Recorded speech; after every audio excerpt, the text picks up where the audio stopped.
പുതിയൊരു വീഡിയോയിലേക്ക് എല്ലാ മാന്യ പ്രേക്ഷകർക്കും സ്വാഗതം. ഇനി ഞാൻ നിങ്ങളുമായി പങ്കുവെക്കുന്ന അപ്ഡേറ്റ്, ഇപ്പോൾ കഴിഞ്ഞ സ്മാക്ഡൗൺ എപ്പിസോഡിൽ റോക്ക് വന്നിട്ട് എന്താണ് പറഞ്ഞത് എന്നുള്ളതിൻ്റെ എക്സ്പ്ലനേഷനാണ്. അപ്പോൾ നമുക്ക് അധികം ദീർഘിപ്പിക്കാതെ നേരെ വീഡിയോയിലോട്ട് തുടക്കാം. സ്മാക്ഡൗൺ എപ്പിസോഡിൻ്റെ മെയിൻ ഇവൻറ്റിൽ അൺഡിസ്പ്യൂട്ടഡ് WWE ചാമ്പ്യനായ റോമൻ റെയിൻസ്, വൈസ് കൗൺസിലായ Paul Heyman, Solo Sikoa, Jimmy Uso തുടങ്ങിയവരാണ് സെഗ്മെൻറ്റിൻ്റെ ഭാഗമായിട്ട് ആദ്യം റിങ്ങിലേക്ക് വരുന്നത്.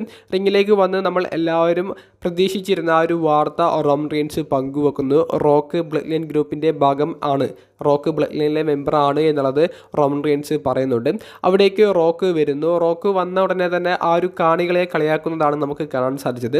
അതായത് കഴിഞ്ഞ വർഷത്തെ റസൽമേനിയയിൽ റോമൻ റെയിൻസിനെതിരെ പരാജയപ്പെട്ട കോഡി റോഡ്സ് ഈ ഒരു വർഷവും ഒരു റീമാച്ചൊക്കെ ചോദിച്ചു വരുന്നത് എന്തടിസ്ഥാനത്തിലാണെന്നാണ് റോക്ക് പറയുന്നത്. യഥാർത്ഥത്തിൽ കോഡി റോഡ്സ് റോയൽ റംബിൾ വിജയിച്ചുകൊണ്ടാണ് ആ ഒരു ഓപ്പർച്യൂണിറ്റിക്ക് വരുന്നത്. പക്ഷേ റോയൽ റംബിൾ വിജയിച്ച കാര്യമൊന്നും റോക്ക് അവിടെ മെൻഷൻ ചെയ്യുന്നില്ല. കോഡിയെ സപ്പോർട്ട് ചെയ്തുകൊണ്ടുള്ള ചാൻറ്റുകളെ അത് ചാൻറ്റ് ചെയ്യുന്ന ഫാൻസിനെ നല്ല രീതിയിൽ റോക്ക് കളിയാക്കുന്നുണ്ട്. അവിടെ ലൈവായി വരുന്ന ഓഡിയൻസിനെ എല്ലാവരെയും കോഡി റോഡ്സിൻ്റെ ആരാധകരാണെന്ന് പറഞ്ഞുകൊണ്ട് റോക്ക് കളിയാക്കുന്നുണ്ട്. ആ ഒരു സിറ്റിയെ മൊത്തം റോക്ക് കളിയാക്കുന്നുണ്ട്. കൂടാതെ റോക്ക് പറയുന്ന മറ്റൊരു വേർഡ് എന്താണെന്ന് വെച്ചാൽ, ബിഗസ്റ്റ് റസൽമേനിയ മെയിൻ ഇവൻ്റായ റോക്ക് വേഴ്സസ് റോമൻ റെയിൻസ് തമ്മിലുള്ള മത്സരം ഒരു ടോയ്ലറ്റിൽ ഫ്ലഷ് അടിച്ച് കളയുന്നത് പോലെയാണ് നിങ്ങൾ കളഞ്ഞത്. എന്നിട്ട് വി വാണ്ട് കോഡി എന്ന് പറഞ്ഞുകൊണ്ട് കോഡി റോഡ്സിന് ആ ഒരു അവസരം നിങ്ങൾ മേടിച്ചു കൊടുത്തു.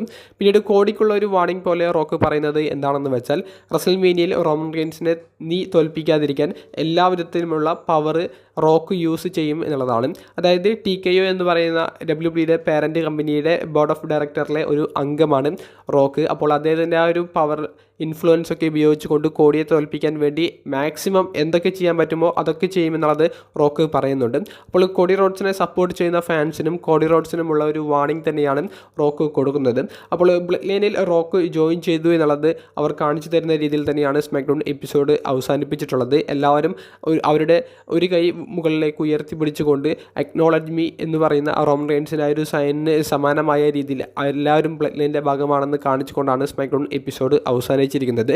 ബ്ലഡ് ലൈനിൻ്റെ നേതൃത്വം റോക്കാണോ റോമൻ റെയിൻസ് ആണോ എന്നുള്ളത് ഇപ്പോഴും നമുക്ക് കൺഫേം ചെയ്ത് പറയാൻ സാധിച്ചിട്ടില്ല. അത് ഇനി വരുന്ന വീഡിയോസിലൂടെ ഞാൻ കൂടുതൽ എക്സ്പ്ലെയിൻ ചെയ്യാം. അപ്പോൾ റോക്ക് പൂർണ്ണമായി ഒരു ഹീൽ ക്യാരക്ടറിലേക്ക് എത്തിയിരിക്കുന്നു. 2 ദിവസം മുൻപത്തെ വീഡിയോയിൽ ഞാൻ പറഞ്ഞിരുന്നു, ആറ്റിറ്റ്യൂഡ് എറ കാലഘട്ടത്തിൽ ഉണ്ടായിരുന്ന ഹോളിവുഡ് റോക്ക് എന്ന് പറയുന്ന ക്യാരക്ടറിനെ ഇൻസ്പയർ ചെയ്തിട്ടുള്ള ആ ഒരു ക്യാരക്ടർ ആയിരിക്കും ഈ ഒരു ഹീൽ ടേണിലും റോക്ക് സ്വീകരിക്കാൻ പോകുന്നത്.